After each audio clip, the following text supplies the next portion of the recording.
Hello, and welcome back to another episode of the Kingdom Says podcast. I am your host, as always, Garrett Williams, and today we've got a star-studded lineup for a very important episode. Obviously, if you guys have not seen, the Kansas City Chiefs are going to another Super Bowl, their third in the Patrick Mahomes era, and as you can see on everyone on the screen, we've got a full crew here. Kyle Henning to my left. Kyle, how are you doing today, sir?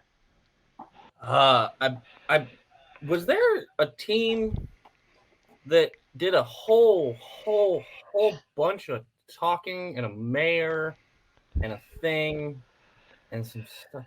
Goodness, I think I'm doing pretty good because are the Chiefs headed to their third Super Bowl in 4 years? Yes, they are. Yeah, I think so. Are they headed They sure are. the Super Bowl for the third time since Mahomes took over? Yes, they are. Yeah. Sure Has are. he ever been anywhere but the AFC title game since he took over? No. Is he getting ready to win his second MVP? Yeah. Yeah. Did he just beat the second best quarterback and nemesis of his on 1 foot and arguably outplayed him? Ooh. Yeah, I think so. Wow. This is shocking. Arguably, hold on, stop. I know we're going to go with arguably. At Arrowhead Tom is here as well. Yes. Tom. I was trying to be nice. I am here. I'll just interrupt Kyle. I wasn't going to piss the Bengals fans off that are here to watch us float on their grave 5 seconds There's in. no way a Bengals fan. They're not a single Bengals fan. The only person who thinks that there's an arguably is PFF, and we know what PFF is. Oh, good. I had that conversation today. I'm not throwing shade, but I am. So, anyways, I'm doing great there. Thanks for asking. Glad to be here. Happy to be here. Glad to have you. Yeah, coming live from the Chiefs locker room at Arrowhead Stadium. Scoop. Yeah, with the background. If you're not watching, you're missing the glorious shining of my bald head under this lighting. So, no, it was a great time. I started it last episode. I said, even just being in the AFC Championship, I think exceeded the expectations that even our fans had for this year. And they continue to rise to the occasion. They continue to be Mahomes continues to be legendary in every aspect of the word. And it is just it's important to remember that as we watch it unfold in person. So I'm extremely happy to be here while we watch it unfold in person. Yes, and here to enjoy it with us, obviously, like Tom mentioned, we are on YouTube. So if you're not watching us on YouTube, you probably haven't seen this guest yet, but he's been on the screen chilling with us, and he's here to recap this wonderful game with us. Our buddy, Zack Eisen. Zack, how are you doing today, sir? I'm doing well. I'm ecstatic that won on Sunday, and, I'll join this week before next week gets the nerves going before we hopefully get ring number 3 in the franchise and Mahomes gets ring number 2. Man, it would be sweet. It would be a very, very sweet occasion. But yeah, we've got a lot to talk about in this one. You left off his additional titles from his intro. Yes, Tom. Has your phone stopped going off yet? No, I muted the thread because I just didn't want to listen to the Bengals fans complain about, how Mahomes was on one leg and he had no receivers, and then he still beat their ass. For those of you that don't know, Zach's tweet from Sunday night got picked up by, and I want to make sure I have this right. Was this ESPN, NFL, ESPN? NFL on ESPN, I think. NFL on ESPN. Yeah, this was the big account, right? Yeah. It's a pretty big one. And they screen capped Zach's tweet and put a nice, pretty graphic of the game behind it, and then they tagged him in the post. And as soon as I saw that, I was like, oh, buddy. Those mentions are about to be on fire. And we're in sure the company enough, of someone famous now. Yeah. How's it feel? So Zach has gone ahead and ascended all of us already and gone ahead and gone viral on ESPN for a tweet. So there's that. Zach did that a long time ago because he's one of the greatest writers out there for Arrowhead Report and all the content that he puts out. Still churning out that material over there, huh? Yeah, all the time. I appreciate it, guys. Yeah, so we got a big episode here. Obviously, recapping this game, there's going to be a lot to talk about. We got Zach here to kind of break it down with us, but a lot of storylines to talk about. Where should we start? Anyone got any idea of where to start with this one? Kyle has his hand raised. Let's see what you got, Kyle. we should probably start with the best player on the field on Sunday. Chris Jones absolutely destroyed the Cincinnati Bengals, and it wasn't even a question. That's, I think, the best game that I've personally witnessed from a Chiefs defensive player. There were great defensive performances from guys before I was born and before I was old enough to remember, or so on and so forth. I remember watching Derek Thomas play. I was old enough for some of that. That performance in that scenario against that team after everything that's taken place and in the AFC title game, to go out and basically destroy the entirety of the Bengals offensive line piece by piece, depending on when they wanted to line him up against 1, 2, or 3 of them. And he caused nightmares all night. There is a small contingent of Chiefs fans and a couple of radio personalities in the Kansas City radio area that I won't name, but they know who they are, that wanted to trade this man before his last deal and have since then continued to double down on it and suggest that we trade him after this season. And all I basically have to say to any of them at this point is, do you need any more evidence that your theory was wrong? Because your theory is bad, and we should not do that. He needs to be extended the second they can do it. And with an additional $16 million in cap room coming for the cap this year with the increase, not counting Mahomes' contract, lock Chris up. And while you're at it, bring his boy back with him, because he's a cog in that defense that I've been yelling about for 3 years. No one wanted to hear. The shark matters, folks. Sorry, you may not like it, but he does. I agree with Kyle on bringing Chris Jones back. I think that's an important priority for the offseason. I know, the idea of trading him, but he's playing at such an elite level. And I understand, big contracts, all that stuff, but he is, you got to keep him around. I will also agree, if they can make the money work, that they should keep Frank Clark around. I think I mentioned it last time. I wanted to, he has to keep him on a snap count, save this man for the playoffs. He just he does the reverse of Peyton Manning, where he gets better in the playoffs instead of worse.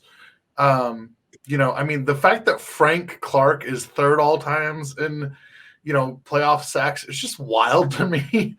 But I think that's important. Big players make big plays in big games, and Frank Clark, for whatever reason, that's where he makes his money. So keep him. I anticipate them adding some more younger defensive ends. So having his presence in the locker room, I think, is important.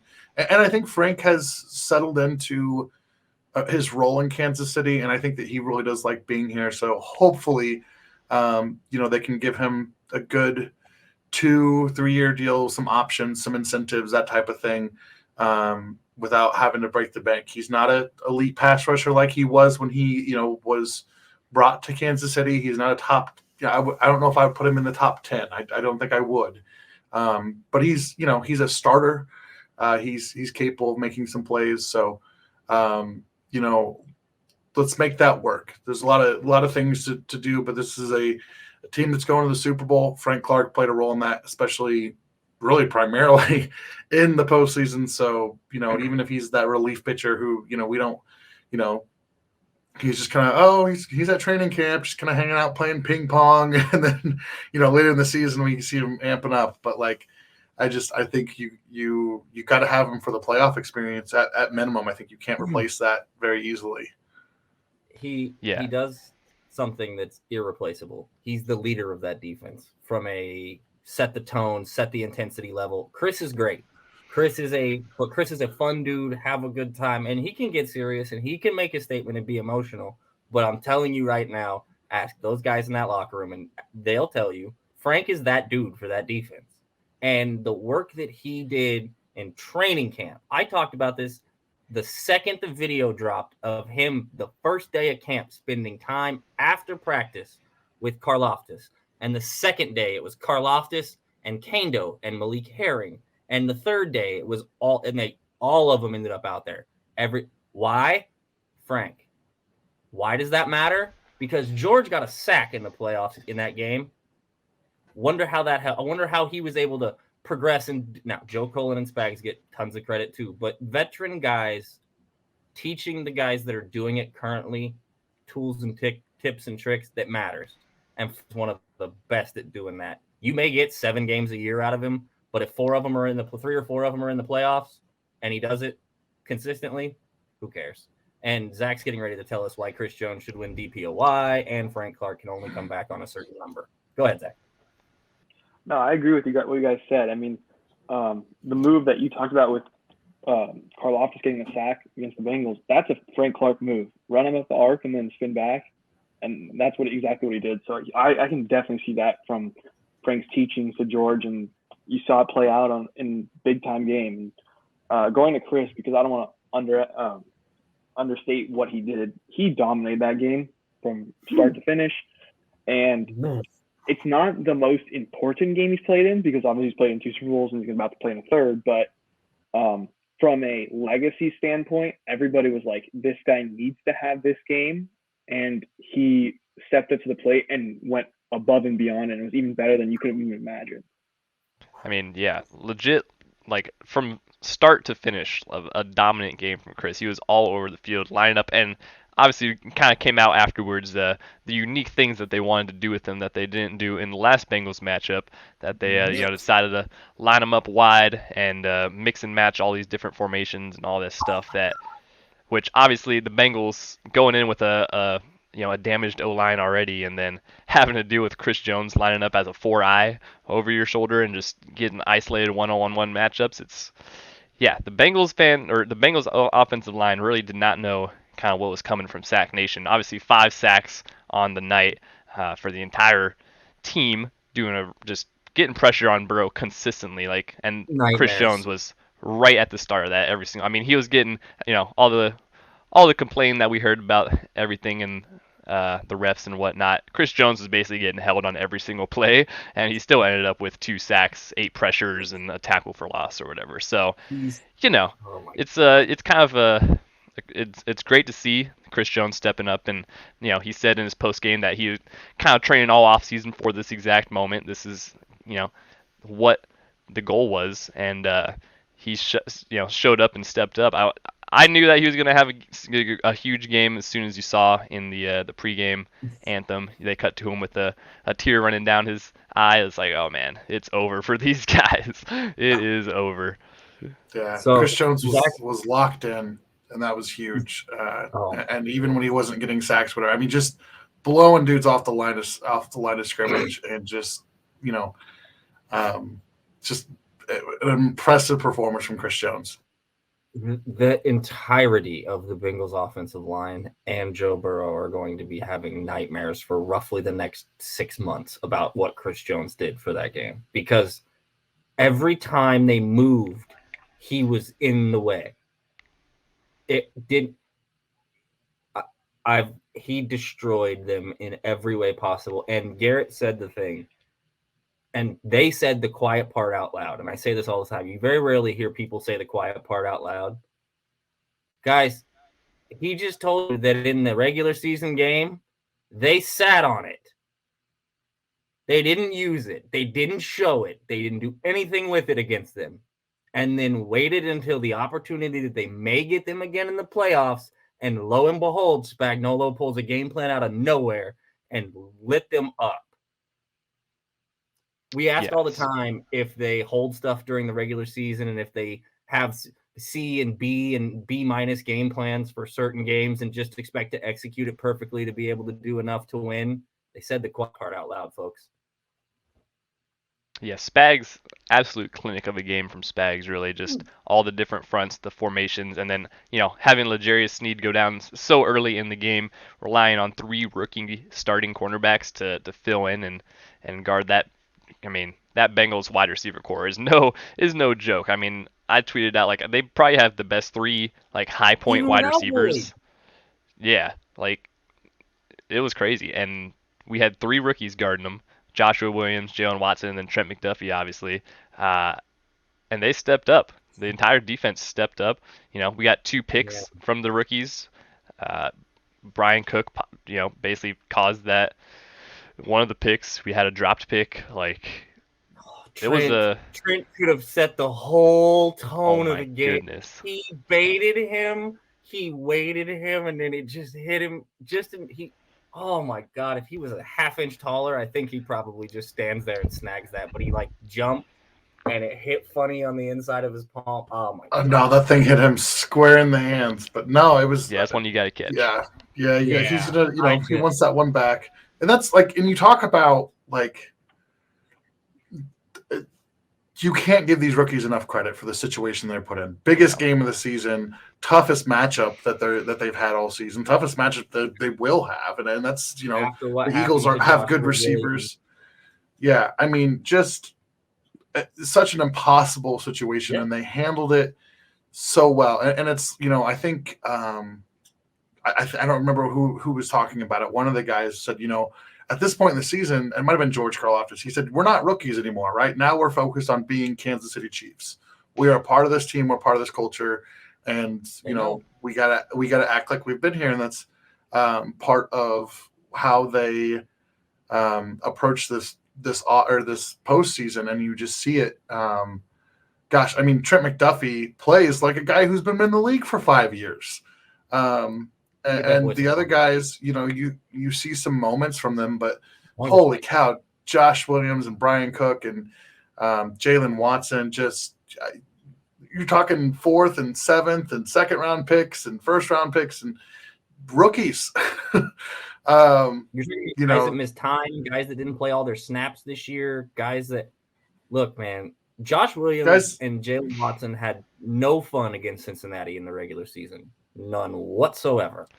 Guys that this time last year some of them were getting ready to play in the Senior Bowl, which just started. Not to bring that up. But, how did he do it, folks? How did he interject? How does he always do it? But by the way, though, if you haven't seen on our YouTube channel, Tom did upload a top 10 Senior Bowl prospects to watch for the Chiefs. Just a little plug in there. But you guys are right, though. I mean, the rookies, they're really not rookies. They have a whole season under their belt. They have seen a lot of game action, and Spags obviously trusted them in a lot of different scenarios. And obviously, all that pressure and everything, it got to Joe Burrow. Like, the Bengals looked uncomfortable all game. They had no time in the pocket. They really weren't clicking. Like, Zach, what did you kind of see from how Spags used everybody, and why, like, it seemed like the Bengals, or it seemed like the Chiefs, this matchup just had the Bengals number on as far as the defense. Yeah, I mean, the one thing that really sticks out is that he just kept using Bolton in the A gaps to say, you can't double Chris Jones, you have to worry about me coming. So, the center couldn't immediately go double Chris because they had to worry if Bolton was going to come in through the A gap and go get Burrow immediately. So that was the best.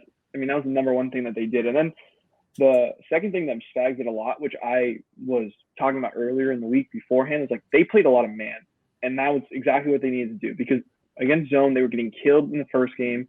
They were finding soft spots. Burrow was picking them apart. They played man. And even when Snead went out, those guys were on their hips, even their 3 biggest plays of the game. The Higgins over Watson, it's, 50-50 ball. He jumps and gets it. The one down the sideline before this first half, and then the Chase one on 4th and 6 where it's double teamed and Chase just makes an incredible play. They get paid it's just freaky athletes that the Bengals have over there at receiver. Like, sometimes you're gonna get got by them. I mean, these are like Kyle said, these are professional athletes. Like, these are the best. To that same note, those guys and those let's be honest, there was a couple YOLO balls. From Joe Burrow, and 2 of those ended up in rookie hands, off of a rookie hand to a rookie and in another rookie's hands. Mm-hmm. And Zach talked about L'Jarius going out. That was the 4th play of the game. Yeah. It wasn't like they had the injuries did not slow down either. And then Josh Williams came in off the bench cold and shut it down for like 5 seconds. Tom just sent me now. Again, we talked about this wonderful organization earlier. Grain of salt. PFF, 47 coverage snaps, 2 catches, 1 pick, 9.2 passer rating. Seems good. Does seem good. Obviously PFF, but it does seem good. In coverage, guys. That's the fill-in for L'Jarius Sneed playing outside, and Trent McDuffie having to go back inside after working predominantly outside most of the year. Goes inside and plays that Sneed role where they use him everywhere, but he played a lot of slot. I do hope they get him some longer cleats, because McDuffie was stellar this game. Like from the start, the first play of the game, they throw a screen out to Chase. He sheds a block and makes a tackle from the slot, right? So they even those 4 plays that Sneed was in, McDuffie and him were still rotating between the slot and going outside. So they had a game plan to mix it up. First play of the game, he set the tone, shed a block, made a tackle. And the rest of the game, he kept cutting guys low and getting them down on the ground quickly because Chase is notorious for first guy, you cannot tackle him. McDuffie didn't let him break a tackle at all night. And that was huge to why the Chiefs won. Yeah, and McDuffie, somebody needs to remind McDuffie that he's Jamar Chase. Hilarious. Yeah, somebody should probably remind McDuffie that he's, what is he, 5'10", 5'11", right? Dude's out here playing, like, just bodying people. It's like he'll just rip your ankle off, like it doesn't matter to him. So it's just a stellar game from the guys. And also, we talked about him last week, but Brian Cook, it's exciting to watch these young guys, turn it up at this time of the year. We call Brian Cook, by the way. Brian Cook played. I mean, again, they had some bumps, but like, he was there. Like that Chase catch. I was like, that's just a catch that Jamar Chase and maybe Justin Jefferson make. Like, there's not many guys in the NFL who are going to come down with that on a regular basis. But like, he was, you saw him all over the field, and it is an incredibly exciting thing to see what these rookies were able to do, and to think about who the Chiefs might draft in April. But anyways, what's our next topic, Garrett? Yeah, I mean, that kind of wraps up the defense. Obviously, I think the general consensus, I think you could say, defense was kind of carried that game a little bit. Definitely kept them in it. They held them both under 100. Higgins and Chase, neither one got 100 yards. 83 on 6 for Higgins, under 14. 6 for 75 for Chase, and most of those for those two dudes came on 1 catch apiece. That was 30 and 40 yards roughly. Yeah. So yeah, who did get 100 yards, Kyle? Absolute arrangement, huh? Who did get 100 yards in this game? Who did get 100 yards, Garrett? Just the Chiefs' number 1 wide receiver, obviously, Marquez Valdez-Scantling, the guy who obviously everyone this season knew that he would step up in a big game and absolutely take it over as the lockdown, stud number 1 receiver that he is, outperforming Jamar Chase and all them guys. Yeah, that's just MVS for you. He is the guy. But no, on a real note, I mean, the wide receiver group, as injuries were kind of a factor in this game heavily. It turned out a lot, especially for the Chiefs. So there was a time, not too early or not too late into the game, that we had lost Juju, we had lost Tony. Mecole Hardman got hurt, and we were down to MVS as receiver number 1, essentially. They had 3 receivers left: Sky, MVS, and Marcus Kemp. Super Bowl champion Marcus Kemp. Yeah. Yeah. And 4 catches in his entire career before that game, Marcus Kemp. Yeah, that guy. Yeah, that guy who got a 13-yard catch on the Bengals. Zach, I've described the only way I've been able to describe MVS's season this year, and I've used it multiple times, is roller coaster. I don't know how else look, man. Whatever it was earlier this year that you were having trouble with whether it was how he throws the ball, whether it was the angle, the arm slots, the rotate, because there were some of those that hit him. I mean, dude, square in the chest, wide open, hit you right in the hands, bloop, on the ground. Now, this fan base has seen a receiver with a ton of talent drop balls before. That's not new to us. We saw it literally last season. Dude's going to the Hall of Fame and had problems. Still has problems. He showed up and we talked. The other conversation was he struggled with routes, getting open, getting himself open. As we just talked about, his running mates for about the last half of that game were Sky Moore and Justin Watson. So talk about, because I know you've done all the watching of the film and stuff already, in the game looks in the 22. Talk about what he did from the roller coaster perspective that then became this just steady heartbeat pulse, just flat rhythm the whole way through this game. Because he didn't make a mistake this game, I don't think. I don't even know if there's a way to describe it, because like it's been all year where he makes just ridiculous catches all the time, and the easy ones are hard for him. It doesn't make sense why it happens, but to even, on Sunday he made the easy ones, and that was the good thing to see. And the one thing that you notice from before to what happened on Sunday when everyone went out is that he had to run the actual routes. He was not the vertical space guy. He was not the clear out route guy. He became your number one receiver running, the digs, the slants, he even orbit motion. I mean, that was one of the worst orbit motions I've ever seen, but it worked because they just had no clue why he was. It almost looked like one of those times where like a receiver false starts and then he's like, oh, I'm gonna go in motion, and then he was just like, yeah, I'll just orbit motion. That's what we usually do, right? That's a normal thing. That play was for Kadarius, McCole, and then Juju, and then they said, and I went. He's like, where am I supposed to run at? I'm a circle, right? A circle or a square? I don't know. It's just, I mean, I know he's probably run that route in practice, and I know that's probably why I don't give him that route very often. Maybe. But like, I watched that and I was like, was that supposed to be the orbit motion play? And sure enough, that's what that was. I was like, huh, okay, looks different when he does it. Yeah, I mean, the one thing that I always love with what MVS does is he's a long strider, so he always gets downfield quick, like with his yards after catch. He's never messing around. He's one cut and he's going downfield, and that's what he utilized. I mean, on that over motion we talked about, where he caught it, turns, and just takes off for 20 yards down the field, and it was a big first down at that time of the game. And the one that Pat fits into him at the goal line, it's like, that's a tough catch because you got hands flying in your face. Really tough. You're catch. Trying to, it's lasering right into you, and he brings it in. At first, when I was watching, it was like there was no reaction from anybody. I was like, man, this guy dropped it. And he didn't react. He didn't move. He didn't move. He just sat there, and then he gets up and goes like this. I don't think he knew that ball got to him. He did it. I don't think he knew that ball got to him. I think he had his hands there ready to catch it if it hit, and it hit, and he caught it, and he was like, "Oh my God, that got there!" Because when that ball, when he let that ball go, I was like, "No, that's a pit." Oh my God! I say as crazy of a catch as it was, even more of an insane of a throw.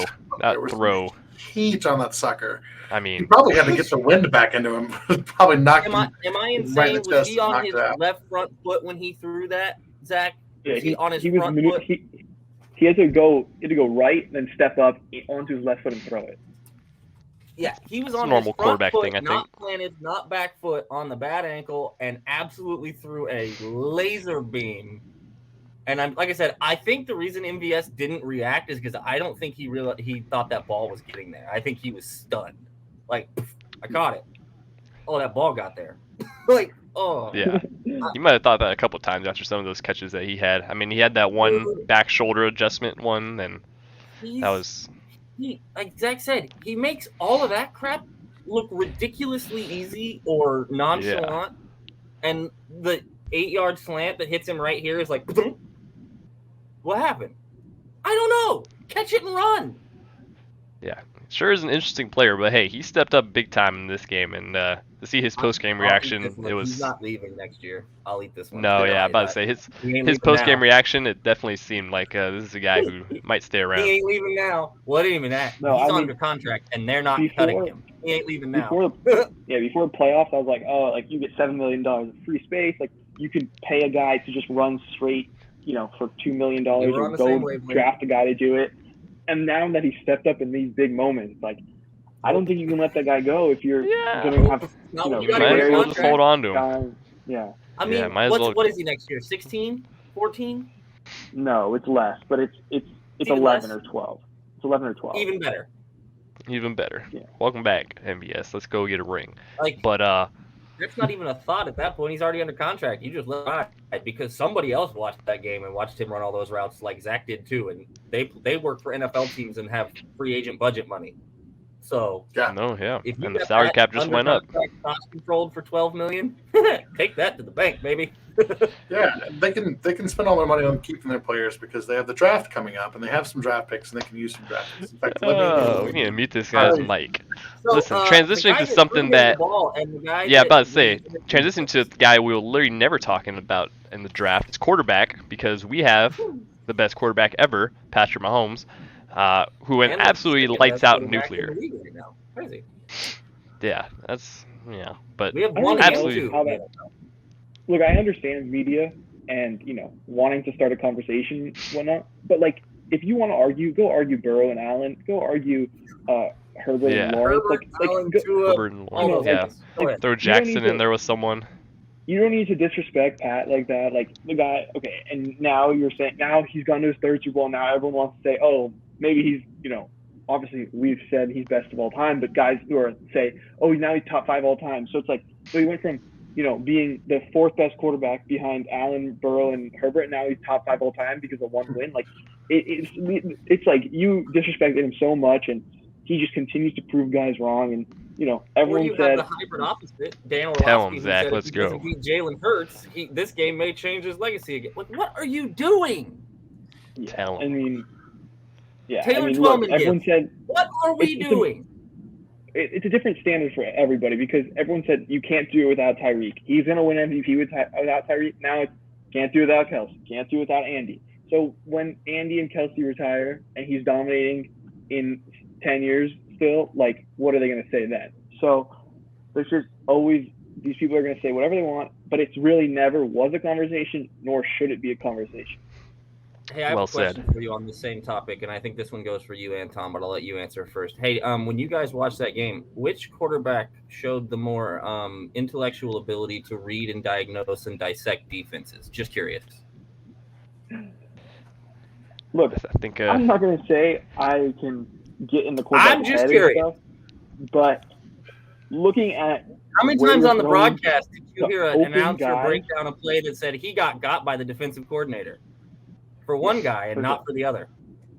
Yeah, I mean, hello. Look, if asking questions. If your argument is, oh, another guy's better at doing the fundamental quarterbacking, then you're not watching the games because Pat will play in the structure of the offense.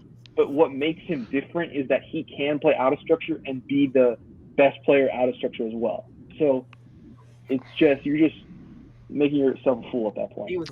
He was number 1 in every major statistical and analytical category from the pocket this year. Okay? Number 1 in all of them. And that's not even the thing he does best. Also, the reason I brought up the intellectual conversation, which, Tom, I still want you to answer that. We all know what that statement really said if we're going to say what the words actually mean and not what the quote was. And I frankly hate that crap with an absolute passion because to me it's almost worse than just saying the quiet part out loud of what you're saying with that sentence. And we all know what it is because they've been doing it for my entire life with every single quarterback of a certain, I don't even know what to call it, skin tone, race, nationality, those things of the above. So let's not pretend what those comments were and weren't. Okay. So I am inclined to agree with you. Like, there seems to be this hesitation, like, oh, he's, his only skill is getting out of the pocket and making these backyard plays. Yeah, so I hear what you're saying, Kyle. I keep it simple on this one, in this game specifically. Like, listen, Joe Burrow, really good quarterback, really great quarterback. Mm-hmm. And if Patrick Mahomes wasn't in the league, might be the top guy. But unfortunately for Joe Burrow, Patrick Mahomes is in the league. And you can talk about, 3-1 against, but all I don't care. I don't care, right? Because even in those games, it's not like Joe Burrow outdueled him or blew him out or anything like that, right? It's been a 3-point game every time. So let me say this. I don't want to interrupt you, Tom, but like the reason the Bengals won those 3 times were because Lou Anarumo, not Joe Burrow. Yes. And the Chiefs. Yeah. Blowing themselves their foot off with a shotgun. Yeah, and being unable to finish a sack. Now, when I watched this AFC Championship game, there's only one player who threw 2 interceptions and almost had a third. But we talked about the Trent McDuffie. I mean, he threw it to him, right? He almost had 4, but Nick Bolton and Brian Cook was an 1/8 of a second too soon. Yeah. So there's a lot of you can't, as a Bengals fan, what I think is offensive is for you to go and say and to continue to say things like, oh, Joe Burrow this, Joe Burrow that. Joe Burrow had a bad game, and that's okay. We've seen Pat have bad games before, right? But Joe Burrow, it wasn't his night, right? And you could talk about turnover-worthy plays. Whatever PFF is going to tell you that Joe Burrow graded out, but I don't care, right? Because I have 2 eyeballs that work pretty well with the help of some contact lenses, but they do work. I've had an optometrist appointment within the last 6 months. They are accurate 20/20 right here, and I can see it. And I look at that and I go, you know what? Pat had a big mistake in this game, right? He had the Butterfinger ball and fumble turnover. He had the holding a frozen ice cube while his hand was wet ball. Yeah, that's what he. Yeah, we can own that, right? But you got to own that Mahomes or that Burrow threw 2 picks, right? And he almost threw 2 more. And he was rattled under pressure, all that stuff. We talked about it before. The key to the game, when Joe Burrow is sacked more than 5 times, his win-loss record is, flipped. So we got to him 5 times. It is a team sport at the end of the day. But it does go back to when you talk about Mahomes, I get it, because when you don't have the guy, you want your guy to be the guy. And they did it to Brady. They did it to Manning. They did it to Brett Favre. It's always been, I want somebody else. I want somebody else. It can't be, Rodgers got that tired for a while. Yeah, I mean, it's rare to see the 2 athletes I'm going to put out there were so dominant in their sport, and one of them is sitting behind Kyle's head. But when you talk about, dominant athletes, Wayne Gretzky, I think, and is really in a league of his own comparatively to what he did to the rest of the sport. And then Michael Jordan, right? In terms of their top of the class, we're annoyed at the fact that you're stuck up here. Yeah, we're annoyed at the fact that you are the best. Yes. And that's where Mahomes is right now. And the problem is we just got done, dealing with Brady being that guy for so long. And now you have when you talk about a generational player, here we are, right? Patrick Mahomes is a generational player. He is going to be in the Hall of Fame, and he has pretty much from his first snap. That's been his trajectory. I said at the top of the show to appreciate what we have in Mahomes. Before Andy Reid, I'd not seen a playoff win for the Chiefs. Right? We went how long, and then the games with Alex Smith. And I know he got the first one for us. But even then, struggled in the postseason. Now we go in the postseason going, man, we're about to see some of the most exciting action from our quarterback. And it's I'm ready for the postseason in week 9. Yeah, get it over. Look, yeah, that's the attitude. It's a championship mentality now, right? We talk about the Tuscaloosa fans. Well, that's what we expect because Mahomes is that good, and he's raised the bar for this franchise. He's raised the bar for the NFL, and it sucks to be under that bar. So this is the same thing when we spent, as Tom mentioned, my entire life, we didn't draft a quarterback. Okay? From the 7 years before I was born until I was 2017, never saw them draft a quarterback in the first round. Not one time. I don't care about quarterbacks drafted outside the first round. I don't care that 5 in the history have turned out to be great. It's awesome. Well, Brody Croyle. What the heck? What do you? Yeah, and Tyler. Croyle? And no offense to the 86 that we had roll through here that retreads and 5th round picks. What about Kevin Hogan? You guys remember Kevin Hogan? I think we drafted him in like the 5th round. That was pretty good. And I mean, we also had guys. Garrett, you're a little younger, but we had guys like Elvis Gerback, Steve Bono, Rich Gannon. Like, made the wrong decision when we got rid of Rich Gannon. Thank you for that. Like stuff like that, and we spent regular seasons and watched Hall of Fame players across entire pieces of the roster, sometimes at the same time, go completely unused because they couldn't find the quarterback.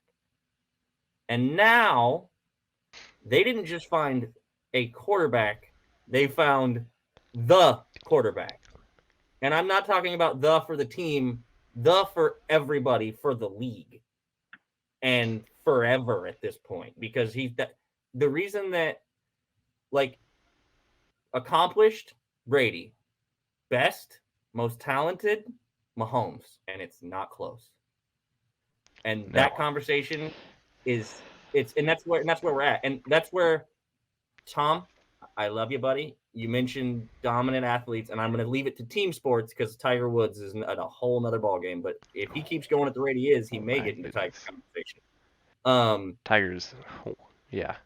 A whole generation. I mean, that's a whole different ballgame. But the NBA is a little different because you can have generational players at the same time, even, and you can also have a guy who gets treated and is going. And Mahomes is, I compare to more than Jordan because he's going to get treated more like this guy and LeBron because he came out immediately and dominated. Jordan did not. He didn't dominate in college. Now, Patrick didn't dominate in college, but he started and he kept the job the whole time. Jordan didn't even start until I think junior year in college, right? Sophomore year of college. So didn't start out in the NBA on fire either. Had to wait till he had a little bit of a team around him. Now, Mahomes came into a little better situation. Tyreek Hill, Travis Kelce, and Andy Reid help. Team sport. But LeBron walked into the league, was the MVP basically like his first year, essentially, or right away, like first couple years. Rookie of the year's first year. Like but he also came in with all the hype. So when you ascend so fast to a level of, we're talking about him as he's the best quarterback ever and he's 5 years into starting, it's going to make a lot of people angry and not want to hear it. It's going to make them, they love Mahomes and the national media Mahomes. Like, we saw, and I think it was Rich Eisen that did like a 10-minute segment on why the national media talks about Mahomes. And the 10-minute segment was him telling you, it's because he's worth it. It's because we should be. It's the same conversations that they had with LeBron where, oh my God, it's ESPN on LeBron 24/7. Guess what? That's Patrick. And as he continues to progress, because, guys, he's not in his prime. I know that sounds stupid to say out loud, but he's not quite in his prime yet. And he's definitely not in the middle of his prime yet. And we already talked about all the awards he's going to win this year and the possibility of another Super Bowl and another. And if he plays with a little more than one and the third feet in the Super Bowl, he's probably going to win himself another Super Bowl MVP if he plays well enough, especially if they win it and he also wins the MVP, because that means he breaks the NFL MVP curse of no MVP winner has ever won the Super Bowl. I don't think any of them even made it to it. Since 2000. Kurt Warner did it. 2000? Yeah. Also, I don't think another stat kind of related to that, the NFL passing leader has also modern era, won right? the Super Bowl. That's changed drastically for that since the Warner days, correct?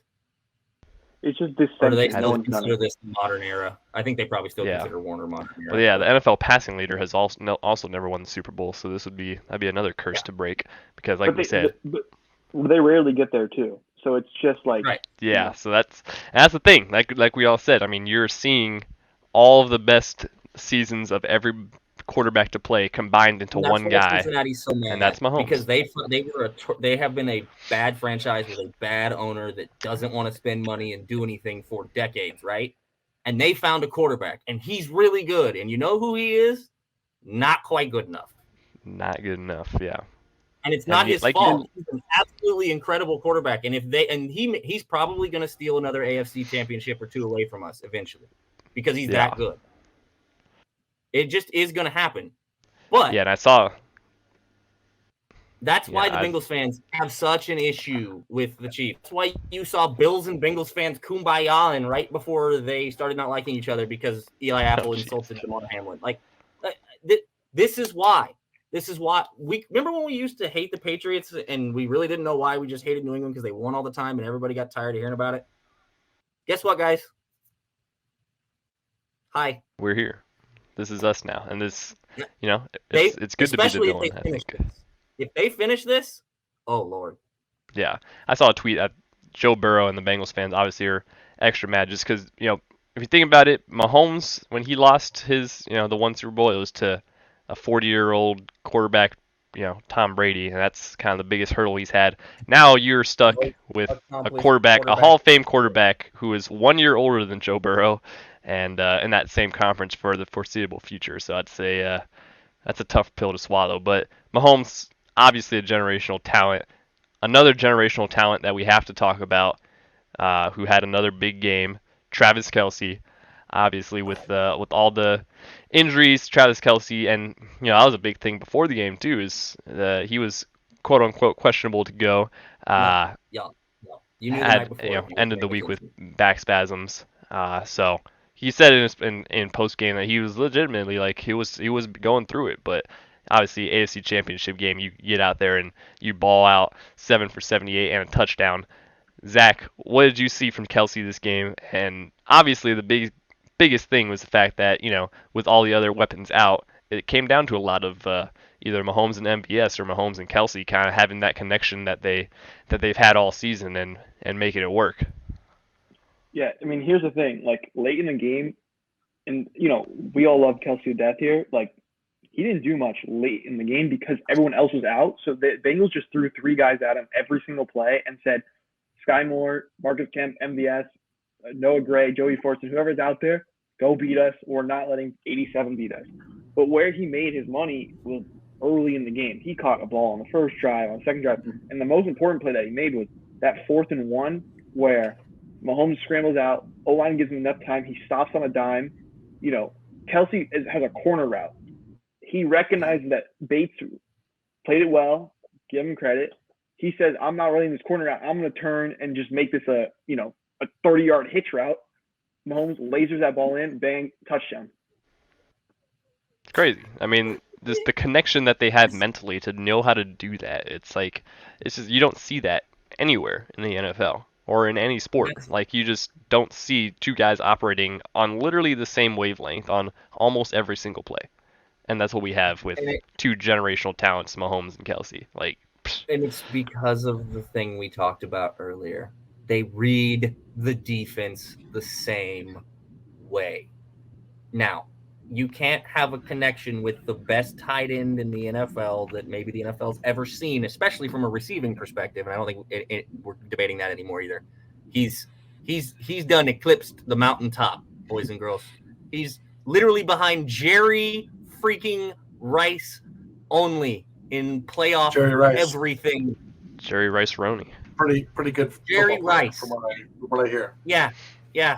Not bad from what I understand at the wide receiver position. Seems like fairly decent from what I know. And of course, we have a wide receiver. No, he's a tight end right behind him. Oh, yeah. I was like, didn't Jerry Rice play tight end? Yeah, definitely. Definitely can block. Like Travis. Yeah, those are similar guys. Look, man, Travis. Also, as far as him, whether he was playing on Sunday or not, if you were paying attention to the right people's Twitter accounts, you knew the answer to that question. 6 hours after the news came out about the back spasms? Yeah. Because you got told subtly by certain folks on Twitter. There's some trainers on there. There's some folks around you can pay attention to. Follow any of us on our socials, and you might find those popping up on your timeline when they pop I up. believe we all mentioned it. Yeah, Zach I think all of us did. I think all 4. I saw quote tweets from all 4 of us on it. So or comments or something. So yeah, one of those things. But all of the stuff that he does on the field, and all of the stuff that he does. We talked about Frank. Look at Noah Gray. Look at Jody Fortson. Look at these guys. Look at these young dudes in the tight end room. Because we talked about this tight end room. We were like, it's Travis, and then we don't know. Because Blake Bell hasn't been there most of the year either, and that was he was a healthy and active, reliable tight end. Or a healthy scratch for this game. Absolutely excellent this year. And when Jody's been available, Jody's been good. Now, they didn't really target Jody in this game, I think, because he's still wearing Tyron Smith's arm brace. But man, Travis, all the stuff on and all the stuff, all that good stuff, and his leadership is excellent.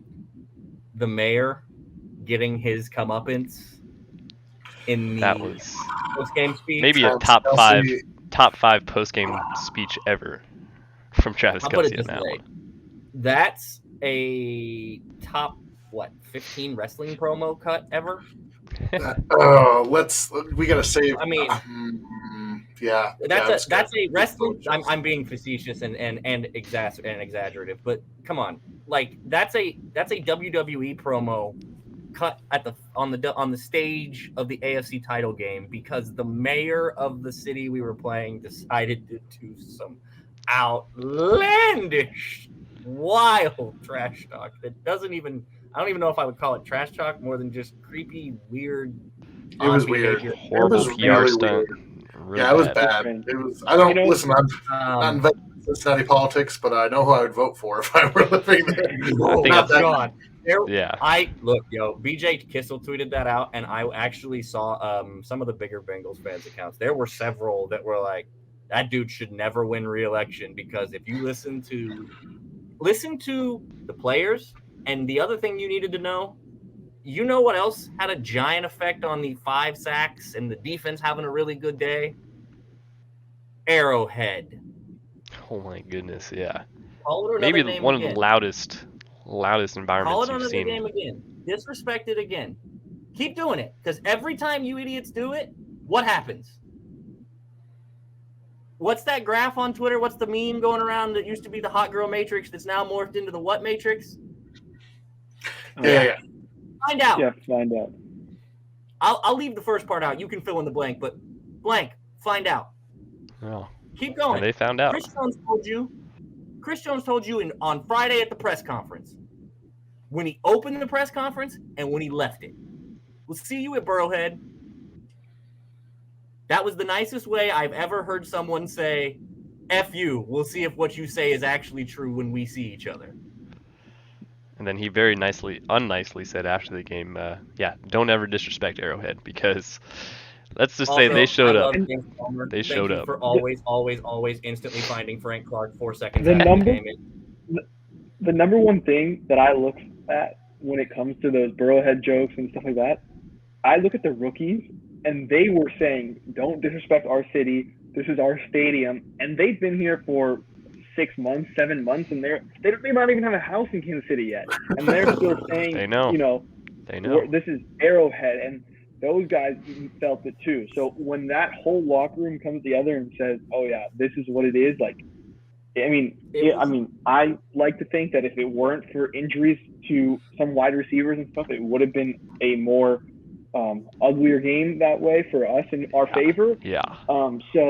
I'm glad we pulled out the win without those guys, because if we didn't, Andy ripped 6 sheets of the offensive playbook out. He was like, "Well, everybody's hurt. None of those work. Let's try this." Yep. Where's the training camp playbook? Because that's what Marcus Kemp and Justin and Sky Moore know. Who's got the 8-yard hitch route? Yep. Marcus, run that.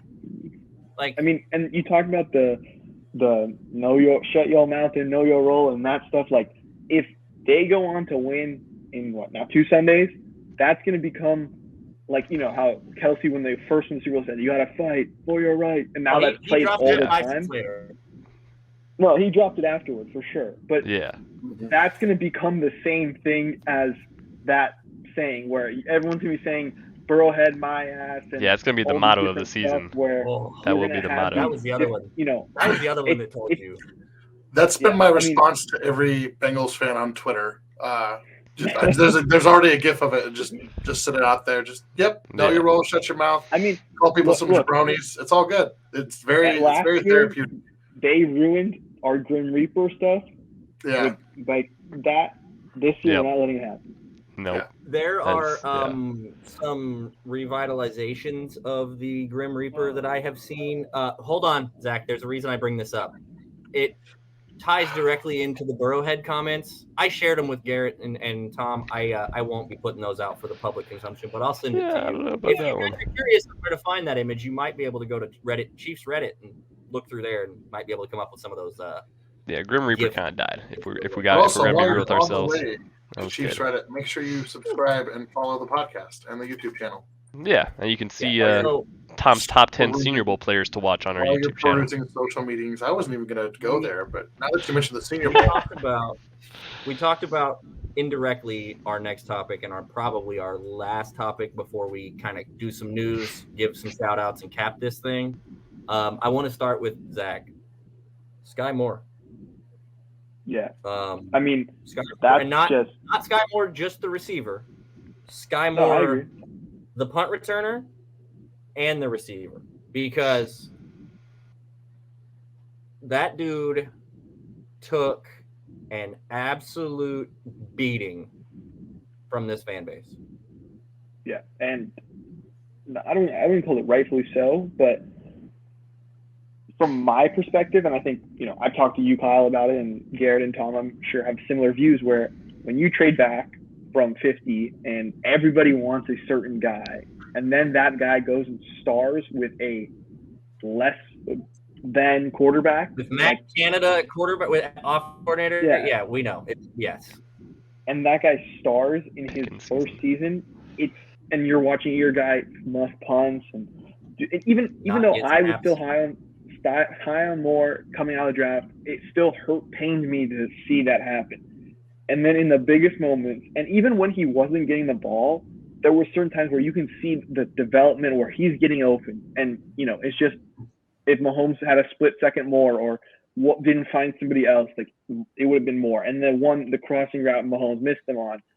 And then we're going to go to the receiver first, where on the first, I think it was like the sprint out, and he comes under and Mahomes like shovels it quickly to him, and he makes like two guys miss and picks up extra yards. And that's where you see his ability in the open field. And then going to the returner, when Tony goes out and Hardman goes out, you're down all your punt returners, and Watson's inactive. So you're down to basically having to play Sky Moore or put somebody back there just to fair catch it. McDuffie. That's your only other option, and you can't put Trent McDuffie down there because you lost Snead already.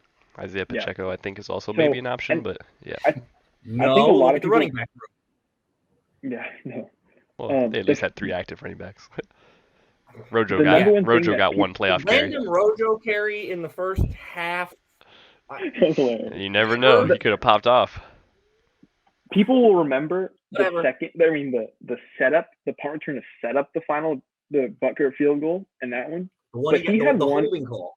Yeah, he had one earlier, which was even better than that one, and it was called back on a ticky-tack holding, which, the Bengals fans won't mention. But I thought the refs were in favor of the Chiefs the whole game and never did anything to turn them. That's a nice way to call that, Zach. Ticky tack is a nice descriptor there of you being polite to an official's. And he returned that ball. He returned that ball back to the line of scrimmage where the Bengals snapped it originally from. So basically, it was a 0-yard punt at that point, and it got called back to holding. But that's that was one return, and then in the biggest moment of the game, 40 seconds left, you cannot fumble in that situation because they're going to go kick a field goal to win it. You cannot, dance around for 40 seconds to not give Mahomes enough time to go downfield. You have to get up and go straight. And he did that, and he hit the hole and got 25 yards or whatever it was and set up the legendary. He basically gave him the chance. Stuff like that. Yeah. He gave him the chance because they're nowhere near field goal range without that play. And the second return, the missed call, he gets blocked from the front into the guy running behind him. So it can't really be a block in the back unless you're calling him for blocking after the guy's already been blocked into him. Good luck with that. The development and the trust in rookies from Andy and Spags, because notoriously, especially at the skill positions on both sides of the ball, corner and wide receiver, they hate rookies. Well, Veach helped Spags because he was like, Spencer, get out. You're playing the rookie, Spags, and now look how it's paid off. It's like, look, all you have left is rookies. So it's either you're playing rookies or Chris Jones is going to learn cornerback this year. And it's the same. And I think it's the same reason that we had the surprise cut at safety that we had at the beginning in camp, because a lot of us expected. Oh my God! Now I'm blanking on Lonnie Johnson. Not even Lonnie Johnson. I was actually thinking of Armani Watts, who got. He never re-signed. Not Watts. Yeah. No. I know who you're talking about. It was not Deion Bush. It was the other guy. There was a fifth safety that Nazeeh Johnson beat out. That's okay. I don't think anybody's going to be very upset that we forgot that safety's name. He gets rid of. He cut him. He trades Fenton. He gets rid of all of the veteran guys, and you had every rookie that's on that active roster made a contributing play to that win. Every single one of them. And guess who deserves all the credit for? Did I hear 11 rookies on this roster getting significant snaps? Is that the number that I heard? Am I? By the time they were done, I think it's 10 or 11. It depends on what you consider significant. But I mean, they're Jack playing Cochran a on special teams role or contributing to the offense or defensive side of the ball. Leo Chanel had snaps and I think was a 3 or 4 phase special teamer. Jack Cochran was on every special teams snap ever. Only rookie who hasn't really done anything was Darian Kennard. Yeah. So at least 9. Basically everybody else on that, and even a couple of the undrafted guys contributing on special teams because they didn't have any veterans on special teams. There aren't any. They've been using Orlando Brown on the field goal block because he's like 78 feet tall and he has long span. But other than that, they don't use a lot of starters on special teams and veteran guys. Brett Veach, who I was told needed to be fired earlier this year. Andy Reid, who I was told needed to be fired earlier this year. Eric Bieniemy, who I was told needed to be fired earlier this year. He probably won't be back in Kansas City, but yeah. I don't know that he'll be back, but not fired. Not fired. Steve Spagnuolo, I was told he needed to be fired this year. Are we done now with these stupid-ass conversations in Week 10 about what coordinator and GM needs to be fired because they lost a random game to some team after they shot themselves in the foot 8 times? Can we please be done? Because at this point, you have the best head coach in the league at the moment. Because I'm sorry, but Bill hasn't won diddly squat without Tom. Period. Not before, not after. Not before, not after. Period. And it hasn't looked pretty when he doesn't have his quarterback. Guess what never happened with Andy Reid? Andy Reid took and got Kevin Cobb paid. Matt Flynn got paid off of an Andy Reid offensive system. I can keep going, man. His best quarterback before Patrick Mahomes was Donovan McNabb. Okay? Like, he's the best. He does the best with the least, especially at the most important position. And when you give him the best at the most important position, guess what? All of a sudden, he knows how to operate a clock. He knows how to run in the game scenarios. He knows how to have an offense that can't be stopped. It's amazing that players matter too. He's the best coach in football right now, and I don't think it's close. And Brett Veach, look, y'all, go run through draft hits over the last 3-4 years. Over his tenure even. He had one bad draft, the first one.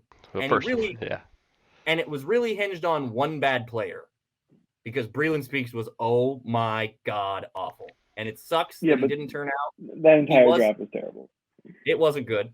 I think Derek Notty's the only remote thing left from that draft. Yeah, but like he's been bad the last. He's been like he should have drawn a holding call in that game, and he was pretty good. He's been pretty good in the playoffs. That's another guy who unsung played pretty well. Yeah, I'm not going to get into debating draft classes, but like you take Watts and Jordan again and never play snap on defense. 19-20 in this last one, Brett hasn't missed much, especially this last one. Whew. And this last one was damn near perfect. Forgot 2021, so yeah. Where you get Creed and Trey. Yeah, last year, crazy. And you also got other starters from that draft too, that are playing significant roles that are good players for you in that draft. He's been elite. Oh, by the way, he also stole Buffalo's pick from them, and they said it out loud. another don't say the quiet part out loud. Their own social media team put their GM out there saying that they just took our guy. I mean, the video you watch, they're like, oh, yeah. Oh, yeah. So, hey, man, everybody needs to be fired every 5 minutes has got to stop, because we need to enjoy Patrick Mahomes while we have him. Andy Reid ain't here forever, kids. Don't miss out on having one of the best coaches to ever coach in the NFL as your head coach with the best quarterback alive, talent-wise. Yeah. It just is, guys. And it's got to stop. Do we even want to talk about the last thing on our menu there before we do the breaking news? We can slightly mention it. So, obviously, great game. Wraps it up. Only small little hiccup that we talk about every single week on here, and every single sport has to deal with this at the moment. I think it's really in its worst stage right now, but in every sport. But referees have been very bad this year in the NFL. There was just some very questionable things in this game on both sides. Bengals fans might think that they got a little bit screwed, but both sides of the ball, I mean, just got absolutely hosed with dumb penalties. And just, I mean, the 3rd and 9 that was repeated 3 times, like, that didn't even matter in the end. Partially because they couldn't hear anything, because the dude runs in and you see him waving his arms. You can see him. I don't know if he's really blowing his whistle, or I'm not sure anything, though. I don't know if you hear it, if you did. I don't know if you, but it's just a little bit of incompetence from that whole thing from the referee side. But yeah, I mean, we get on here literally zero sequence, by the way. Exactly. It wasted 1 minute off the game clock and still resulted in a punt. It actually made it harder for the Chiefs to beat them. Yeah, so I mean, we don't have to really harp on it too much, just because that's been the dumb national talk about it. We talked about it all year, every single week. I mean, that's the thing that I think. I want one thing from the NFL and any official crew in any sport at this point. I want one thing from you. One, be consistent. If you're going to be not calling squat, don't call anything. Fine. If you're going to call everything, call everything. But whatever it is that you do it the exact same. There cannot be the dichotomy of there's a holding on this play, on this touchdown, but on consecutive 3rd down plays, there's blatant holding on the same play, basically the same exact hold on the other team that goes uncalled. And I'm not going to name teams because it would happen both friggin' directions in this game. And it happens every game, not even just this game. So, I mean. And it's every team, every game, every week. They aren't consistent. And this is the biggest problem. The NFL basically condones it because your head referee for the freaking Super Bowl is Carl Cheffers. Yeah. I mean, so until the NFL cares and makes officials full-time employees, it won't change. It's very simple. Yeah, agreed, 100%. And that I don't want to get into every single call because we could be here all day. And it's pointless. I think the number one thing that I looked at from that was underreported was Joe Burrow throws the intentional grounding pass, right? If you watch it back, they ran the clock after the intentional grounding, which is not supposed to. It's an incomplete pass, and the clock's supposed to stop. So even when they punt back to the Chiefs should technically have 30 more seconds or 20 more seconds. But the refs messed up and ran the clock. And then the last thing I want to address, I hate the revisionist history of, maybe we shouldn't call, because he pushed Pat out of bounds. Maybe we shouldn't call it because, the guy cried on the sidelines. I'm sorry. He's 7 steps out of bounds and you shoved him to the bench. No, you're not. We're not going to say that's not a 15-yard penalty because you're sad. I have seen even the arguments about having ref discretion 5 and 15-yard penalties. Guys, if a runner is at 2 steps out of bounds and you put 2 hands on his back and put him into the bench, it's 15 yards. I don't care if it's the freaking left tackle. That's a 15-yard penalty. It is every time. There's in no way, shape, or form that's not a 15-yard penalty. And you know how you know it? Do you know what the first thing that the Bengals radio announcer said when that play happened? Yeah, he's like, oh, no. I mean, all the Bengals the teammates reactions. And look, I hate to do this to this dude, and I feel bad for Joseph Ossai because he had a hell of a game before that. Joseph Ossai is the only Bengal I feel bad for in this entire sequence. Only one. He's the only one. Only single Bengal I feel bad for. He's a rookie. He played fantastic. He made a mistake. But if you don't understand this, his teammates knew. Because whoever that was that was screaming at him on the way in the locker room knew. Why did you touch him? Why did you touch him? And you have to know that it was on the Bengals sideline. So if they wanted to get upset, they could have. And everyone just was hands on their head, hands out. Zach Taylor knew as soon as it happened. He was like, "Oh, come on." Yeah, everybody kind of knew that was lights out right there. For everything, that's all. Like I said, that has to happen. That's an easy call. It's just consistency, guys. That's all anybody wants. So I'm going to say this about officiating as a whole. If you're going to be a fan of the NFL, what I'm about to say you're not going to like, but you need to get over it. Because here's the cold, hard truth. Well, even if they change, hold on, let me finish my thought. Even if they change, at the end of the day, you have two conflicting problems. One, referees are human.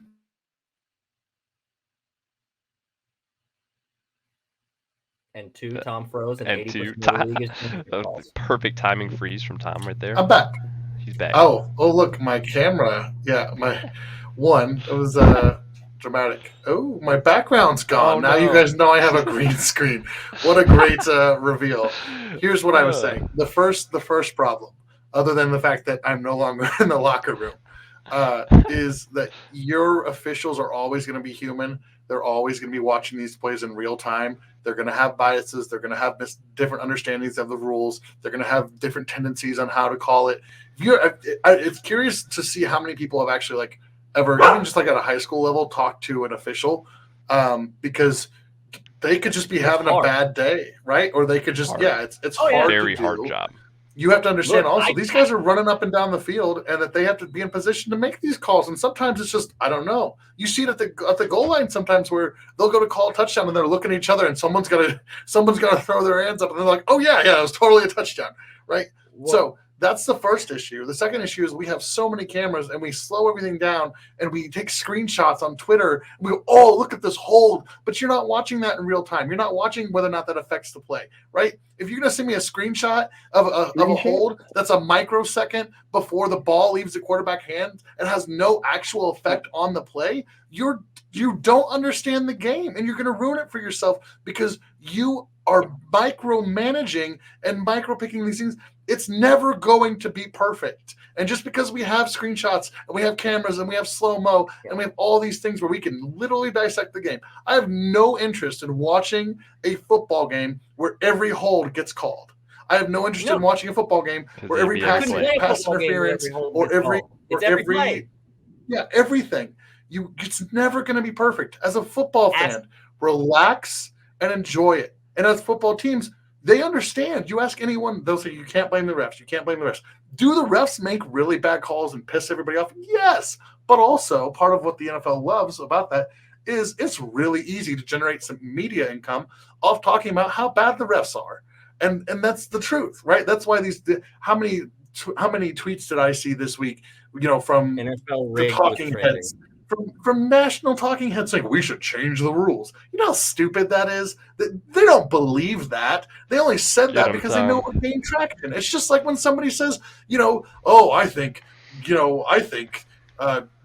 Chase Daniels is better than Patrick Mahomes. They just want the attention. Don't give into it.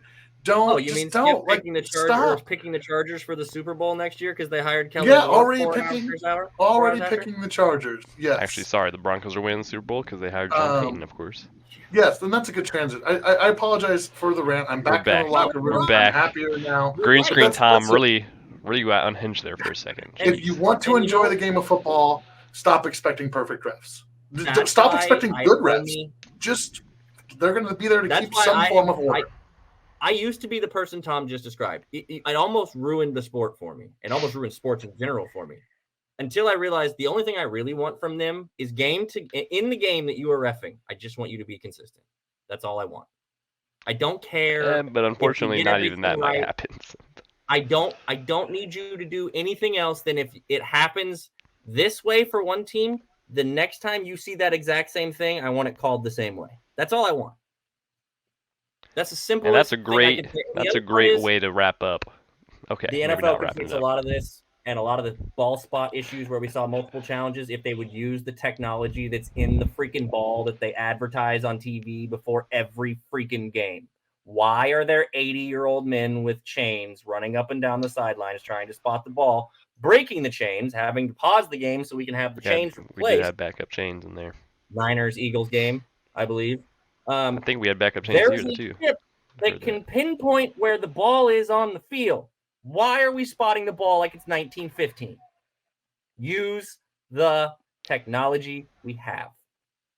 Simple. That's a great way to wrap up the ref talk. That went a little far, but that's how it always kind of is with ref talk because there's so much to expand on, and there's just there is no one-stop solution for it. But like Tom said, you really just have to get over it and kind of accept that it's a part of the game. And both teams got the benefit and the doubt from it this game, but ultimately, ball doesn't lie.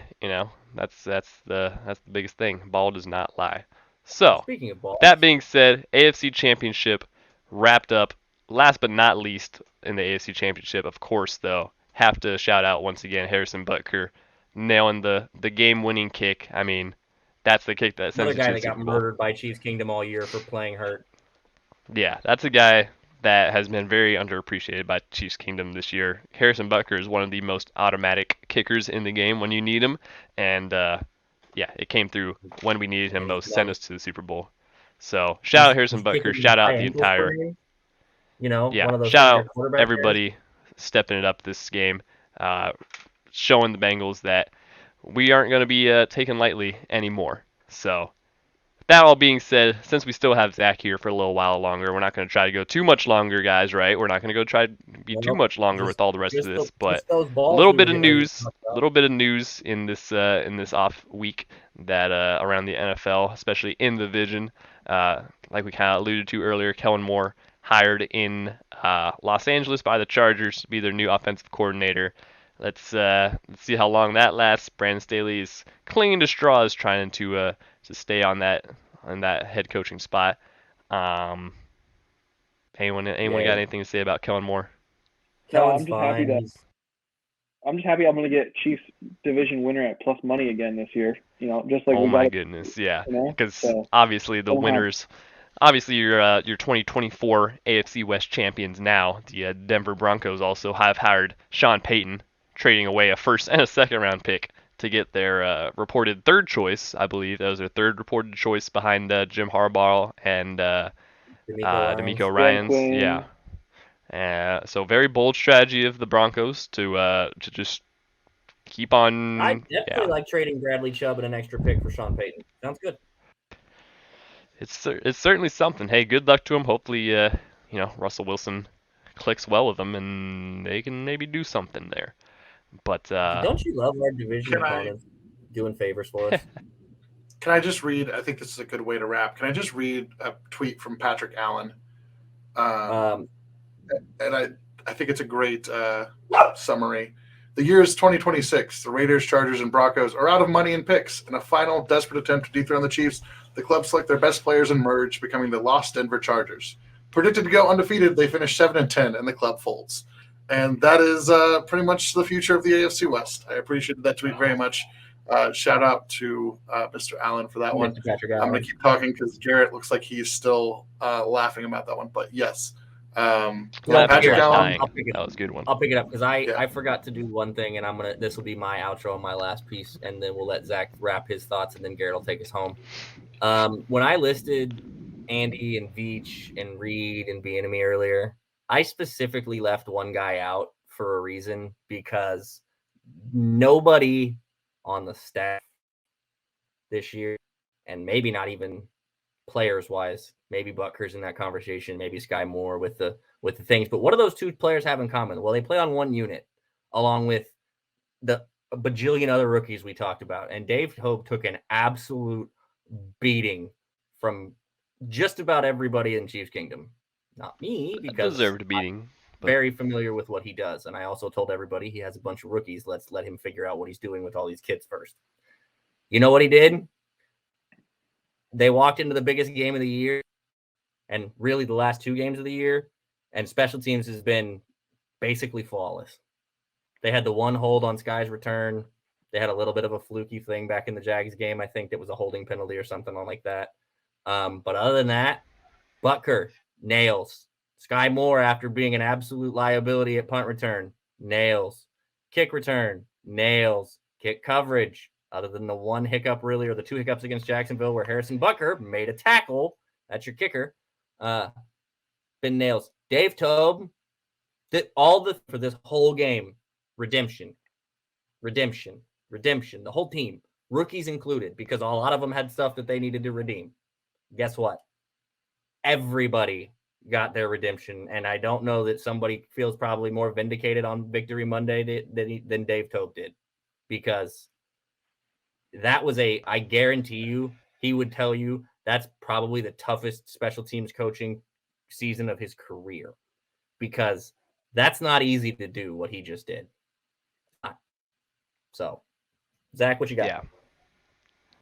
I guess I'll just say that, going into the Bengals game, we thought we would finally see a fully healthy Chiefs team. And obviously the injuries occurred, and hopefully they get ready for in 2 weeks. They're back, they get their guys back, and, Legarius clears concussion protocol. Willie's not that serious, and the wide receivers can do what they can do. And we finally see a fully healthy Chiefs team in the biggest game of the year, which is kind of a testament to they got here without ever being at full strength, and they're still, in my opinion, most likely to win the Super Bowl, and probably will win the Super Bowl. So, yeah, that's couldn't have said it better myself, Zach. We appreciate you so much for joining us on this one, on this very a little bit long, but it was a very awesome AFC Championship recap. Zach, if you could, please let everybody know where they can find you and your work, and keep on following all the awesome Zack Eisen content as we ride you to the moon here. Yeah. Just find me at Zack Eisen 21 on Twitter, and all my stuff is there, and I tweet out and my links and stuff like that. I appreciate you guys having me on. Hopefully, next time we talk, we're Super Bowl champions, and we can talk about draft prospects with Tom then. Yeah, I was about to say, we will see Zach. You'll be on our list for we will see Zach again very soon with draft talk on the horizon. For now, we have a lot more. Yeah, we got 2 weeks of some really good content coming your guys' way. Be on the lookout. We've got some more guests lined up. We've got some great things. Be sure to follow us all. Be sure to follow us all at Garrett720. Yes, I was about to might have gotten to that, Kyle. At Garrett720, at KThen16, at Arrowhead Tom, and of course at Kingdom Says Pod on Facebook, Instagram, and Twitter, where we have a giveaway going right now with our guy, the Artist Chief Corey.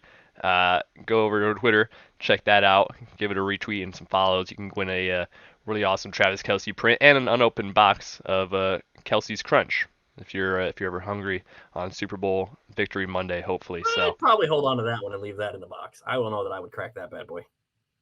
You gotta have a bowl of Kelce's Crunch. If we win the Super Bowl, you gotta have a Victory Monday bowl of Kelce's Crunch. Like, you just have to. Not be a little signature on that box. You might, especially because I don't know how long ago Corey got that box, so it may not be. That's very valid. But anyways, thank you all so much for listening and watching. Of course, if you are listening and you want to watch us, you can watch us on YouTube. Kingdom Says Podcast. If you're watching us currently and you just want to listen to us, you can find us on all podcast platforms. We will be back talking to you guys later this week. Thank you all so much for listening and watching. We will see you later.